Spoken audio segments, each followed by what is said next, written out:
Alright, hello and welcome. So, I have kind of debated doing this video, but I think it's important to show people kind of what we can expect from Focus 2.0 and talk about some of the potential problems with Focus 2.0.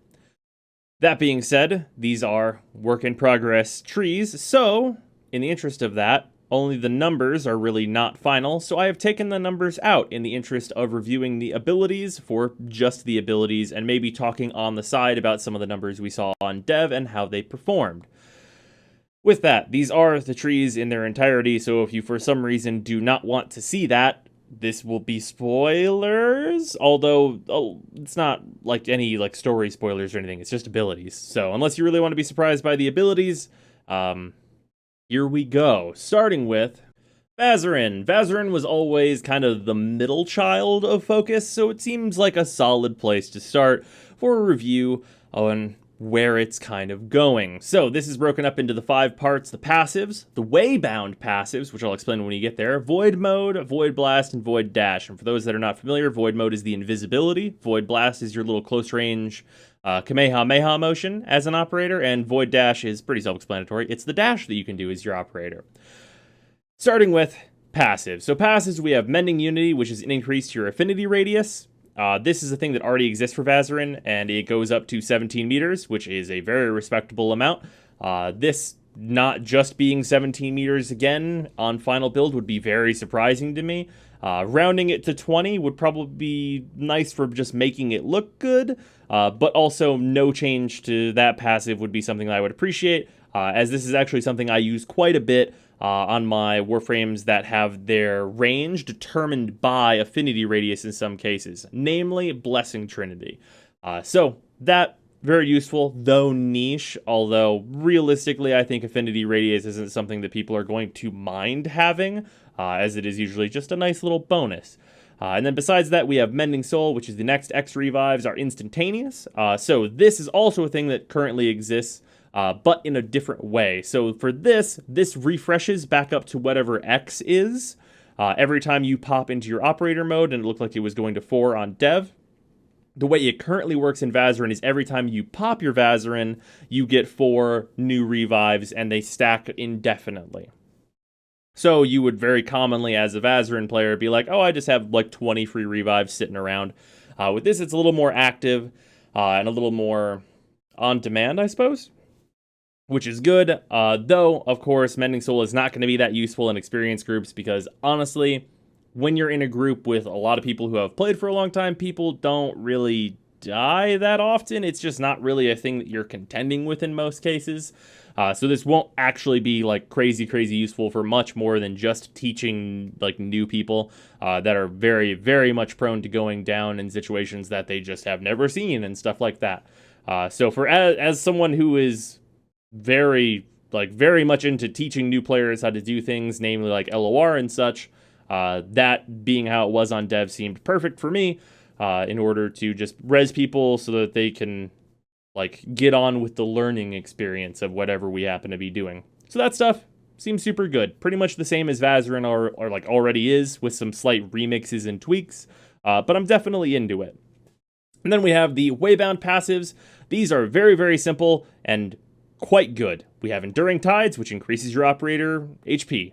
This has one level that we did not see what the percent was on dev, but before the final percent, it went up to 500%, which gives your operator 500 health, which is pretty solid. I imagine the last level, because it costs 1 million focus and then also an Eidolon thing that you have to put into it, I imagine that last level is probably 600% or maybe even 750%, which would be absolutely outstanding for operator survivability and something you would absolutely want. And then we have Rejuvenating Tides, which is health regen for your operator, which is obviously very good. I think this went up to 4 on dev, which seemed appropriate. Honestly, maybe 4 is possibly 1 more than is actually even really necessary. I would be totally fine with this at 3. Then again, this also has that 1 extra level, so maybe it even goes up to 5 once you get that last little bit in with the Eidolon pieces and stuff that requires to unbind this passive and make it work whenever you're using any tree. So those passives seem absolutely fantastic and definitely something that is very, very desirable overall. And then beyond that, we have Void Mode, which is Void Regen, Void Mode heals plus X HP per second, costs an additional X energy a second. So this is where we get into something that I don't feel great about. First, heals plus X HP per second. There's already the passive healing from Rejuvenating Tides, and this could be just like a raw upgrade that, yeah, sure, why not? I'll do that, but it costs additional energy a second. This doesn't really feel like an upgrade, much in how Focus 1.0 feels like a lot of abilities are just a massive, massive waste of your time because they increased the cooldown of your ability. Cooldowns are no longer a factor, but still, investing like the massive amount of time it takes and like the multiple days of playing to get all the focus required to max out an ability, and then that ability coming with a downside seems suspect, let's say. It's just not a good feeling to be investing points in something and then be receiving a downside for it whenever you kind of have to farm your ass off for focus. Like, you're doing this every single day, hitting that cap. And this one just doesn't seem like it's going to be that rewarding, even if the plus X HP per second is very high. Using additional energy on it just doesn't seem great to me. In the same vein, we have Void Aegis, which is create a shield that grows up to X meters over X seconds, costs an additional X energy a second. So this seems like basically an inverse limbo bubble that is a shield like Frost's bubble. So that seems like it would be fine without the random additional downside. I really feel like having downsides on things that we're spending a lot of time investing into seems like a really terrible thing that I'm not into. That being said, without a downside, I think both of these abilities are probably fine given like reasonable values. Like if Void Regen is like another, at max rank, say 10 HP per second, you can just hide in the Void and regen real quick. That's probably super solid if they did that.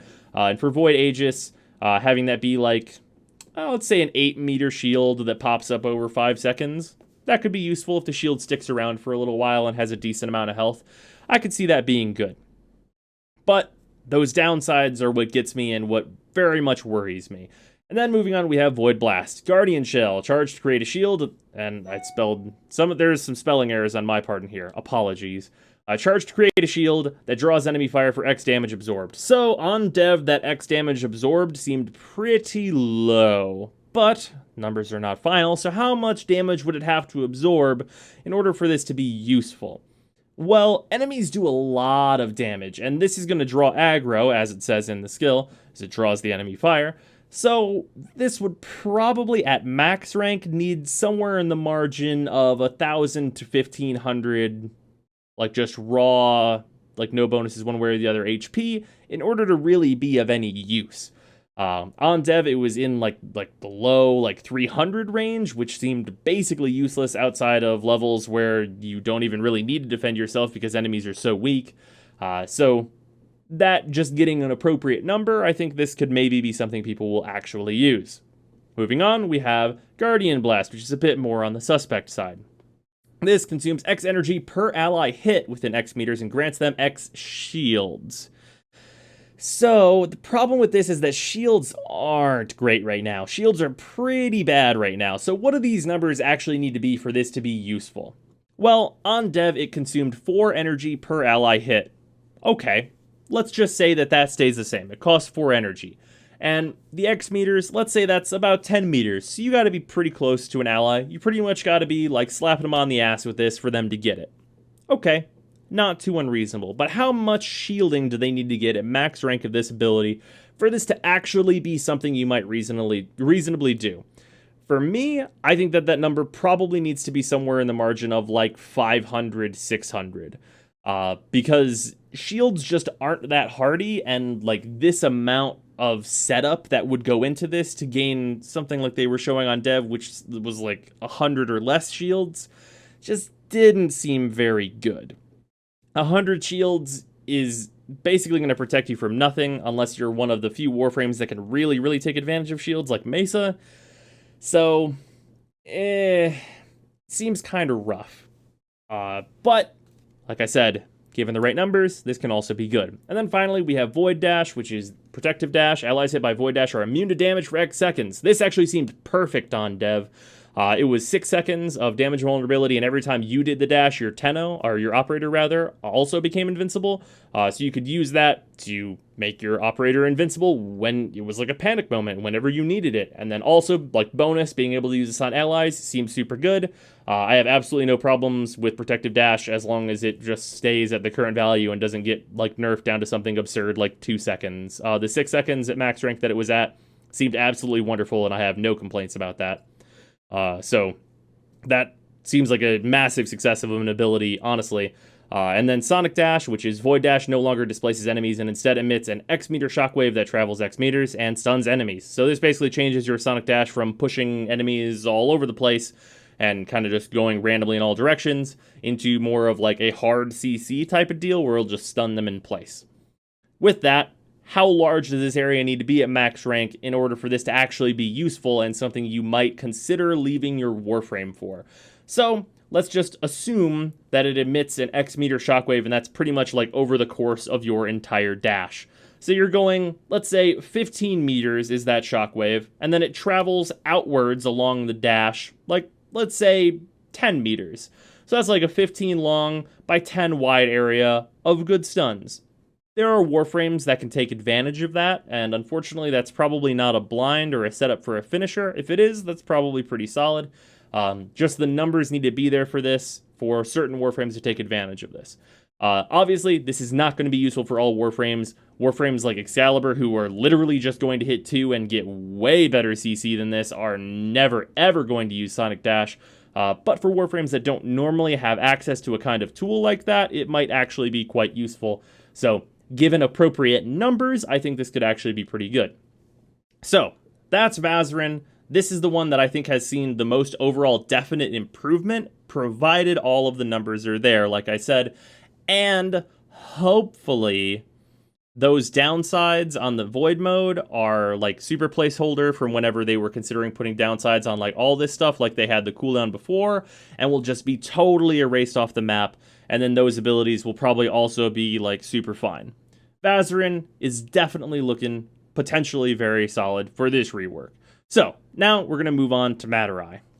All right, Madurai. Madurai, pretty much right off the bat, the passives are a little bit rougher. One of the really nice things about Madurai in the past has been that you could weight a ton of slash damage into anything you wanted. Slash damage is very, very good, and being able to weight a bunch of it into things that might not otherwise have it was extremely valuable.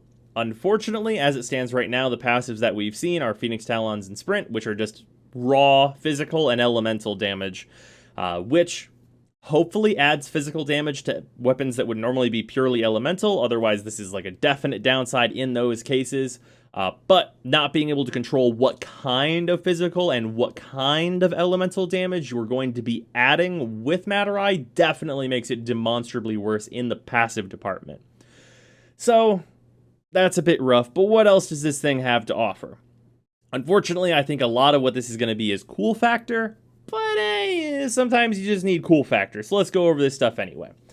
Waybound, we have Inner Gaze and Eternal Gaze. This is basically making it so that you can use your Void Beam way more. An increased cap for how much energy your Void Beam can have, because now the pool for your powers like Void Mode, Blast, and Dash is separate from your attack with the Void Laser.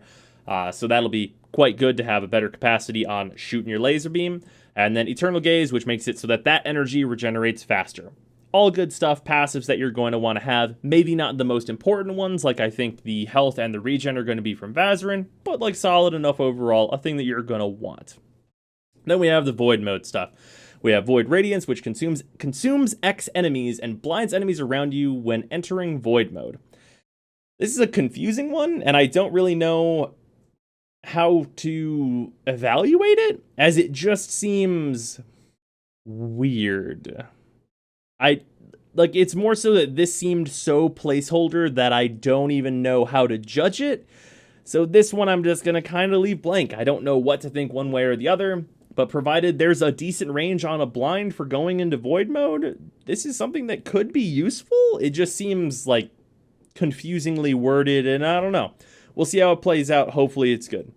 And then we have Void Strike, which is on leaving Void mode, the next attack deals X% additional damage for every second spent cloaked. Cloak consumes X additional energy per second. Here's that additional energy per second, but in this case, I think it is probably actually appropriate. If you are consuming additional energy every second and you're continuing to build bonus damage every second, that can be potentially useful given that the additional damage percent is high enough.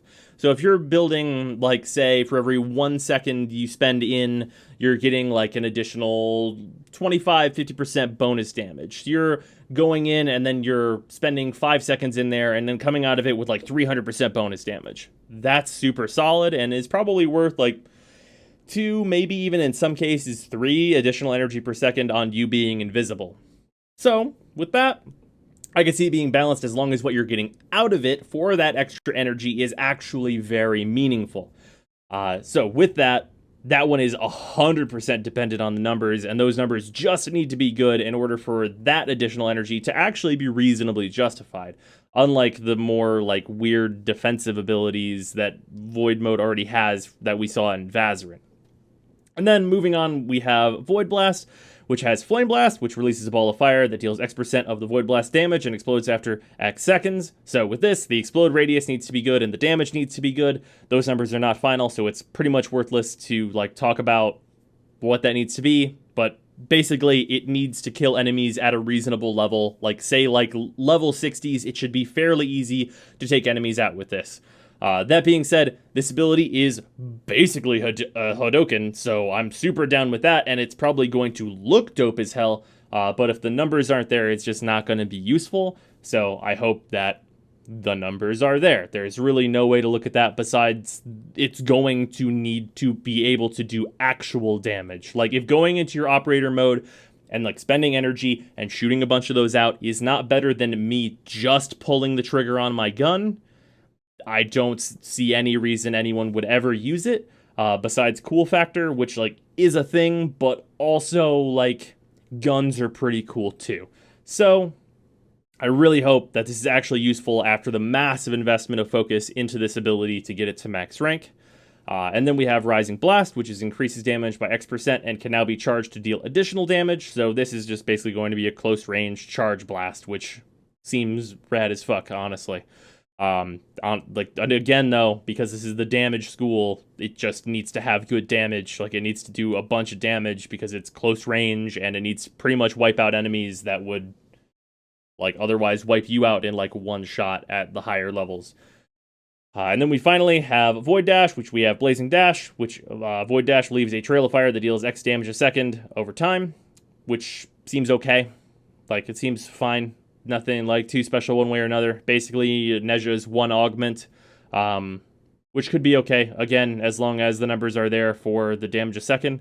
That being said, you could leave a lot of these all over the place, potentially. So as long as the damage is decent, I think this will be, like, just passively useful, probably. This is one of those ones that doesn't have a downside, like we were seeing in some of the Void Mode stuff. So just being able to put down damage fields of, say, like 2,000 damage a second everywhere, potentially pretty useful. Like, just zipping all over the place, and now there's fire everywhere. As long as that fire sticks around for a while, you know, it could be good. And then we have Meteoric Dash, which is Void Dash deals X extra damage to enemies, which, it seems like potentially okay. Again, the numbers, the damage, it just has to be there so you can actually kill enemies with these things. And enemies that matter is the really important thing with all of these. Like, if this isn't able to, like, relatively easily dispatch, like, at least sortie 2 enemies, probably going to be total trash. But we can hope. So that's Madurai, and now let's move on to just the worst of the worst in Focus 1.0, Unairu. Alright, Unairu, the red-headed stepchild of Focus. Let's see if it got better, right? Alright, everyone. It had to have gotten better. Unairu is the meta now. Everyone? Right? It has to be good now. Well, maybe not. So, for passives, we have Mirror Flare, which reflects X% damage back to attackers. Okay. There are quite a few things that make enemies damage themselves in Warframe. And they are, by and large, whenever they are raw reflects, absolutely terrible.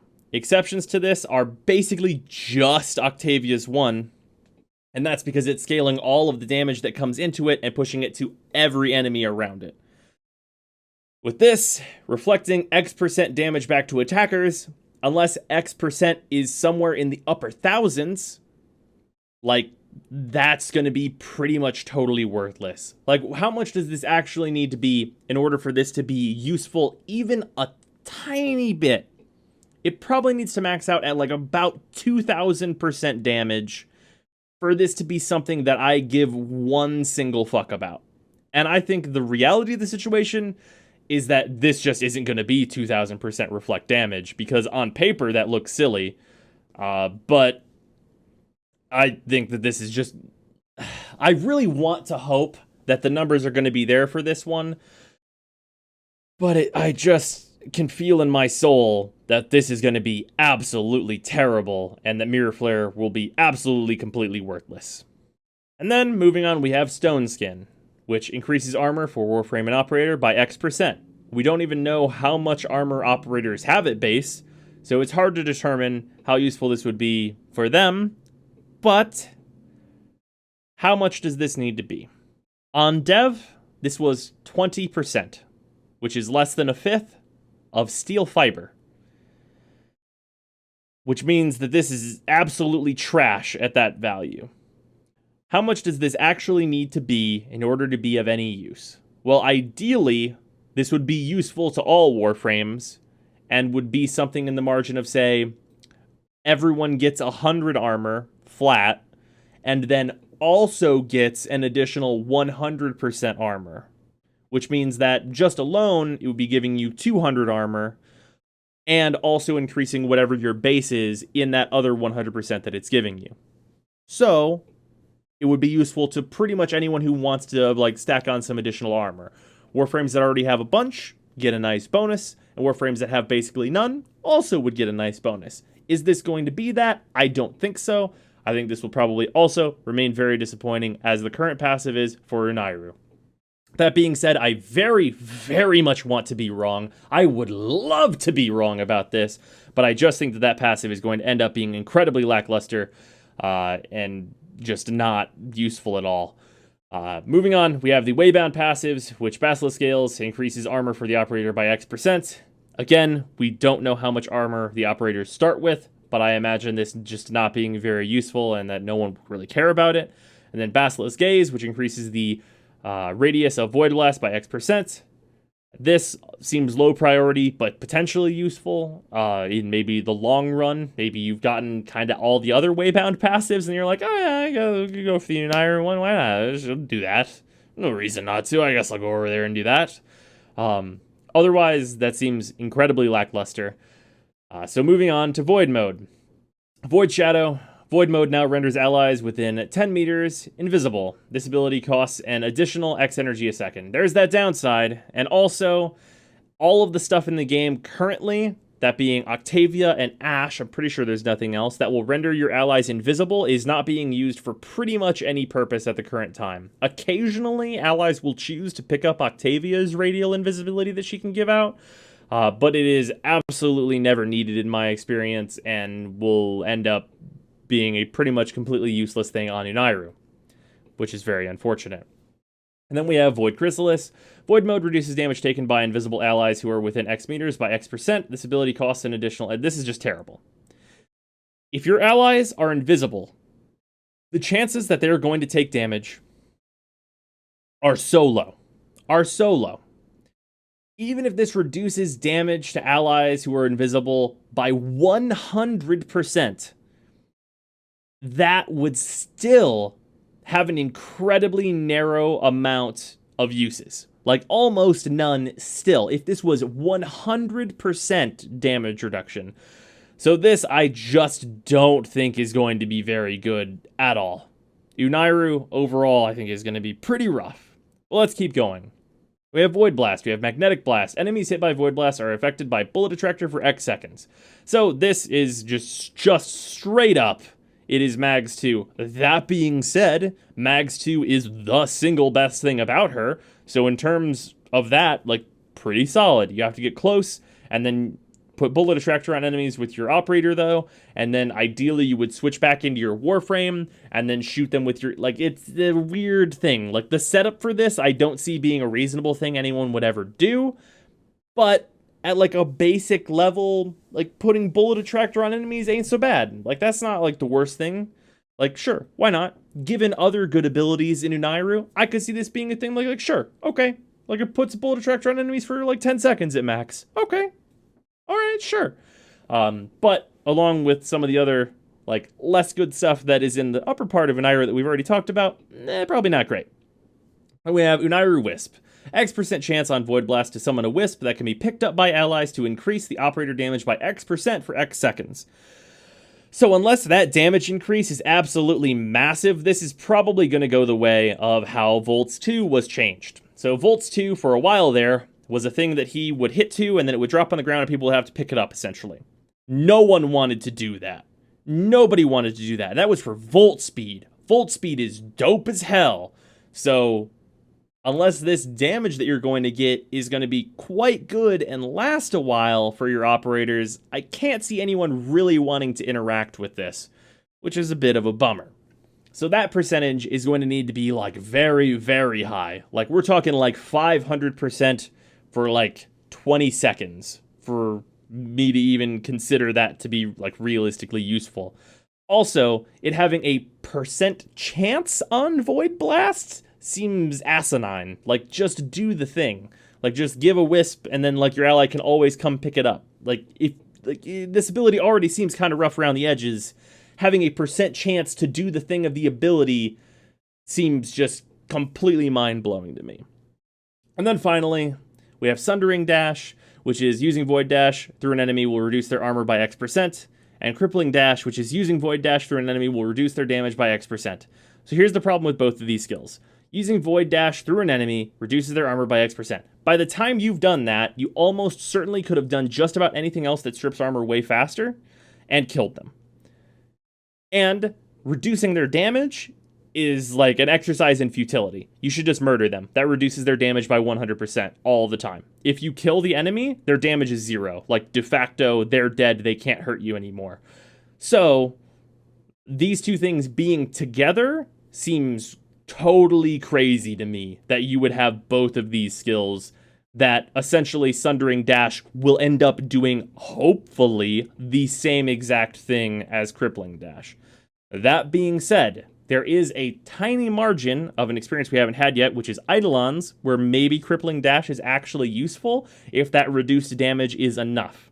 So, if Crippling Dash at maxed rank basically completely trivializes Eidolons, then sure, if that number says like 80% and 20% of Eidolon damage is like kitten head pats, then like, okay, maybe there's like a reason to use Unairu just for that, for farming Eidolons. But otherwise, oh boy, Unairu seems still definitely the worst by far, and we haven't even gotten into the two previous best trees. So, I don't know. This one doesn't give me a lot of hope. Vazarin and Madurai, there seems like there's a lot of solid things in there that just need numbers, but a lot of this stuff, those numbers got to be way higher than I think DE would be willing to put on a lot of these abilities for these abilities to be useful. So, yeah.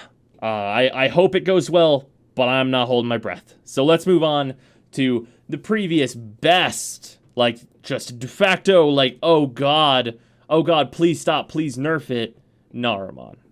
Alright, Naramon time. So, Naramon, previously infamous for Shadow Step, obviously, Shadow Step is very much gone. And, to be honest, I'm glad it's gone, as Shadow Step was just an absurdity in Warframe. Like, we're very, very strong in Warframe, but it was like invincibility combined with infinite damage. Like, that's basically what Shadow Step did. So, happy to see it go, personally. That being said, let's get into this stuff. Passives, Affinity Spike, kills for melee, grant X% more affinity.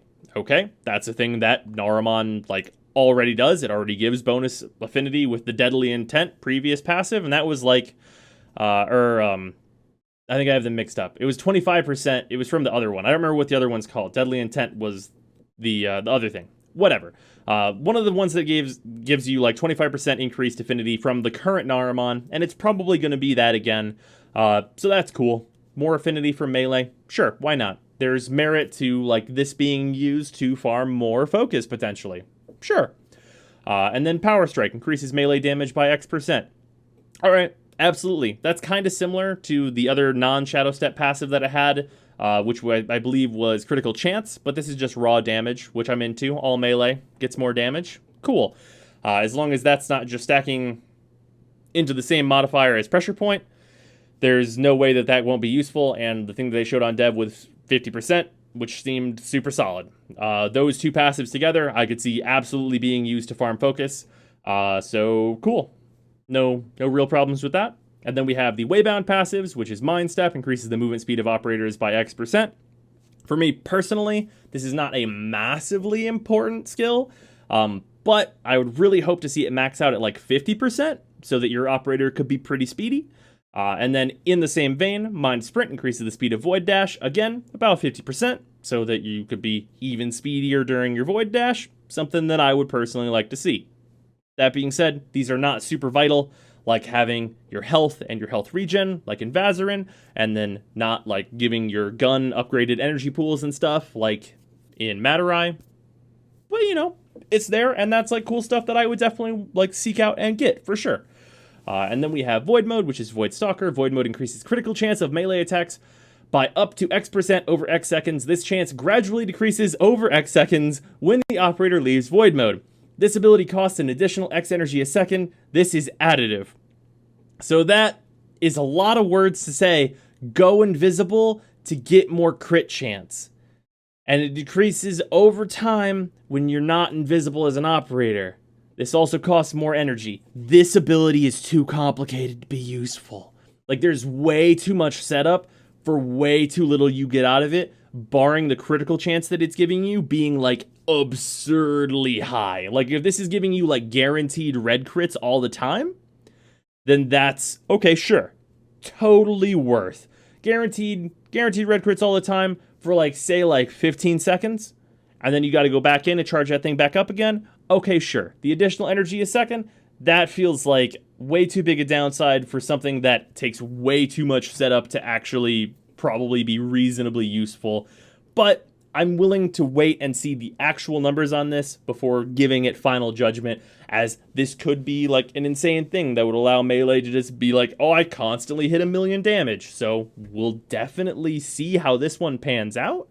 But again, the additional energy per second thing, I really hope that goes away from all additional abilities, because like I said before, working and farming all that focus and putting that stuff in there is a lot of work and time, and it shouldn't really feel like you're getting negatives out of the system, in my opinion.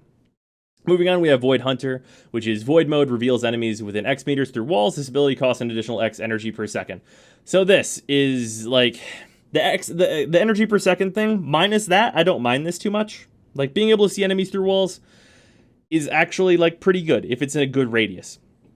If that's like 40 meters, like, yeah, like 40, 50 meters at max rank, I can actually see potential uses for that, mostly with like stealth focus farming, so you know where a bunch of enemies are.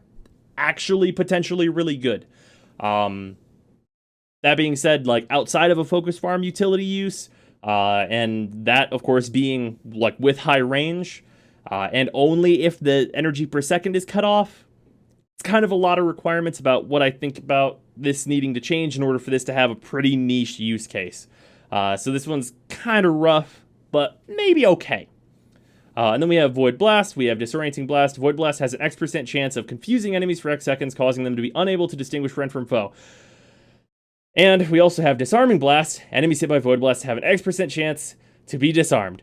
I don't know what the like crazy fetish is at DE with like putting Loki's stuff on everybody. Like, Loki and Nyx things seem to just like go on all things sometimes. I don't get what's up with that. Like, Literally, Loki does both of these things in a big AoE, 100% chance with his augment. And like one of these Nyx just does constantly all the time. Neither of these seem useful. Definitely, I would hope the Madurai ones would be significantly better than these could ever even hope to be, as like this super unreliable CC with Disorienting Blast is like, it's not even that great on the guide, like the gigantic Nyx AoE that we get. So I don't know about that one. And then for Disarming Blast, like you're already so close to the enemy. If you make them pull out their melee weapon, which demonstrably will almost always do way more damage than their gun, it's kind of a rough sell for me to be right next to a guy and tell him to melee me in the mouth. Kind of an odd one for me to be like, hey, if you could just like pull out your Prova and just smack me right upside the head, that'd be the best. Seems like a weird reversal of what you would normally want to do, which is disarm them at range and then be far enough away that you could just zap them good. So these ones, not great. Then we have Void Dash. Executing Dash, Void Dash no longer displaces enemies. Instead, it will open them to finishers and increase finisher damage taken by X%. As it stands right now, finishers are almost always lethal, so that X% actually doesn't really matter that much.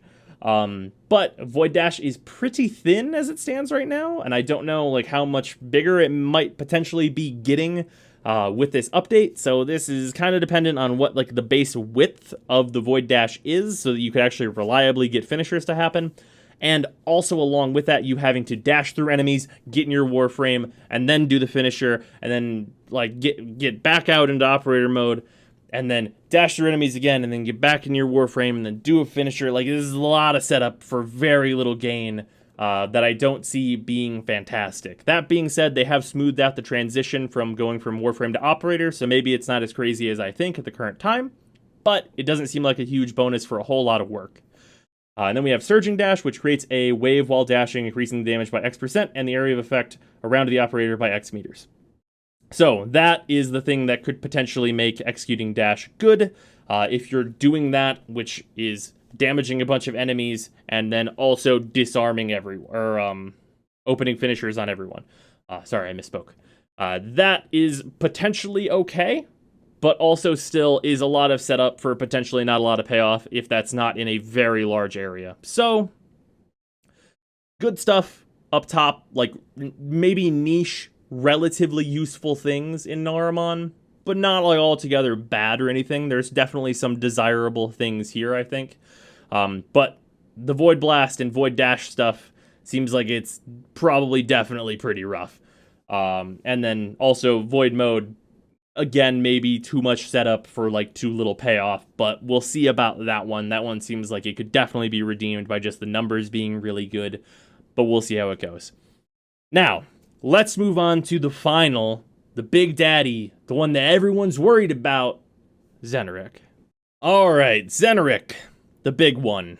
Let's get started. Energy Pulse, the first passive. Energy pickups grant X% additional energy over X seconds. So, on dev, this was 50% additional energy over 5 seconds. That seems great. I got no complaints about that. That means if you're picking up energy, you're also going to get some regeneration for the next 5 seconds that is equal to half of the energy you picked up. That is a 50% overall boost to the energy that is incoming on you as long as you're not channeling. This seems specifically balanced around people not being able to pick up more energy than normal while they are still channeling, which is smart. But in general, if you are picking up orbs and then not in the middle of a channel, you are going to get more energy, which is very good. And it might incentivize people to like cancel their channel when they grab like 2 energy orbs, let's say, and let that extra energy flow into them for a little while and then pop their stuff back up. Might change how people play a little bit, which is good. And then we have the other passive. Inner Might increases melee channeling efficiency by X%. I think this was 80% on dev, and even at 80%, this seems like total dog shit. Melee channeling is terrible. Melee channeling is all pretty much exclusively used for Life Strike as it stands right now, and that's just not enough. Like, the efficiency, like, almost doesn't matter at all. And this is incredibly disappointing to see. Melee channeling just isn't good enough to warrant like Innermite being any good at all. So for me personally, barring this ability completely changing to something different, I am 100% certain I will put like just the initial whatever I have to do to get past it into Innermite and then move right along to anything else in this tree, because melee channeling is just a massive waste of time. Beyond that, we have the Waybound stuff, which is very, very, very good. Void Siphon increases energy regeneration by X%. That's amazing. There's no two ways about it. You want better energy regeneration on your operator. This is maybe de facto the first thing you want to go for, depending on whether or not you value the energy or health more. So either Xeneric or Vazarin, for me personally, is going to be the one that's happening first. Probably Vazarin in my case, but I could absolutely see why people want to go for these Waybound passives first. And then Void Flow, which is just more energy for your operator in general. Also outstanding. Everyone is going to need these Waybound passives. The health, the energy, those are just de facto needs. So there's no question that people will be picking those up. Those are just like on paper, in practice, they're good. Just sign that shit off, no questions needed. And then we have Void Mode. Void Static. Void Mode emits a pulse that deals X damage a second over X meters and costs an additional X energy a second. So this one, there's actually probably reason for this one to cost additional energy if the damage is good. Because say this is, say, like a 15-meter area where you're doing, let's say, 800 damage a second at max rank. That should probably cost a little more energy. This is one of the ones that makes sense to cost a little more because you're invisible while doing damage, which just the matter of that means that you should probably get to do that for a little bit less time. So with that, I could totally see why this one in particular could cost more energy and have no real problems with that one, provided the numbers on the damage and the range are good. Then we have Void Singularity. Void Mode pulls enemies within X meters towards the operator and costs an additional X energy a second. So this one, the additional energy a second, not feeling it, but obviously Singularity is for the purpose of being combined with Void Static, so that you're pulling enemies into your AoE and doing damage to them. Probably all of the additional energy per second could just be put on Void Static, as that is probably the thing that is actually worth the extra energy. And having both cost extra energy seems a little bit silly to me. But those two in combination could end up being like a pretty good Void Mode that you might actually have reason to stay in for a while. And then we have Void Blast. We have Temporal Blast, which slows enemies by X% for X seconds. That being, if that's a decent slow, like if that's like a Nova slow, like 75%, and it lasts, say, like 20 seconds at max rank, that's dope. Sure. Get close, like slow them down for a good amount of time, like dash in, slow them, dash out. Cool, useful in some cases. If it works on Eidolons, it'll definitely be a de facto thing that you're definitely going to want. I got no problems with this. A definite good ability for sure. Then we have Voltaic Blast. Void Blast creates a surge of electricity, zapping enemies within X meters for X% damage. Again, this is one of the ones that's just like, hey, this needs numbers that are good in order for this to be worth using. Provided the numbers are good, it will be good. Like I keep saying, as long as this can handle like Sortie 2 enemies and do respectable damage to Sortie 3 enemies, we'll probably be A-okay. And then finally, we have Void Dash. This is very, very important. Energizing Dash. Creates a bubble of energy regen that regenerates X energy per second when passing through it. So, this has not been wonderfully explained, but I'm going to explain it here. So you dash, you create a bubble, you touch the bubble, and as it stood, I believe it was 5 energy per second that you're going to be regenerating for the next 30 seconds. So that stacks with other people doing it so that you can get like 10 energy per second, 15 energy per second for the next 30 seconds. That's a lot of energy regen, so this is essentially just moving energy overflow, which everyone loved, tacking on another energy per second, making it stackable, but making you have to work for it a little harder. The one thing I do not like about Energizing Dash is that on dev, it looked like whenever you did the dash, your operator didn't automatically get that buff, which you do get the buff of the invulnerability from Vazarin whenever you do the dash. So I think that that's probably just a bug and will be ironed out for the full release. But that is just a little nitpick that I would have, is that whenever the operator does the dash, they create the bubble and then dash away with it, with that, dash away from it without picking up the buff, which seems a little silly to me. barring that being fixed, this ability seems absolutely perfect. It's just an active version of Energy Overflow that has some interesting team synergy like potential, and all that business like seems cool. If it ends up being like the exact values that they talked about, which is 5 energy a second for 30 seconds, I'm absolutely down for that, and have absolutely no problems with it. It seems super dope if they keep it that way. And then Lightning Dash, Manifest Ball Lightning. After a Void Dash, I travel slowly and zaps enemies within X meters for X damage. This one, obviously, the numbers just have to be there for this to be a reasonable amount of damage on enemies. So, yeah, that's basically the same as Voltaic Blast. The numbers just need to be there for damage to go out. But overall, Zeneric is absolutely, at the current time, for me, looking to be the strongest of all of the focus stuff. Just because it gives you... It's more interesting, really. Like, it seems like the most... Well, this is not meant to be a dig, I guess, but it seems like the most like overall like what are you doing like overhead thought was put into Zeneric to like seem like it all cohesively definitely works together and has a bunch of different unique things that it's doing, which I'm super into. And it also doesn't lose the thing that people really liked, which was the energy regeneration, and has even made it potentially even a little bit better given people can work together. So that stuff's awesome. I know from this point forward, I am going to be farming like only Zeneric because I want a maxed out Zeneric tree. Actually, well, maybe I'll probably also farm some Vazarin as well so that I can get that HP and that regen. That also seems very good. Anyway, Vazarin and Zeneric are definitely the ones that I think are going to be like amazing for this. And I hope you guys enjoyed this. I know it's very long, me rambling on about all these entire trees, and I'm sure on release you're going to see a lot more of that whenever I stream. And I hope you enjoy it. Obviously, the release stream has not been decided yet for when that's going to be, as we don't know the day that it comes out yet. It will be announced pretty much everywhere. If you've been on the Discord, if you're like subscribed to me on YouTube, and like there's going to be announcements everywhere that I can put them on Twitter, whatever. Check the description for like the Discord and the Twitter and all that stuff. And I will see you guys tomorrow. I hope you enjoyed this.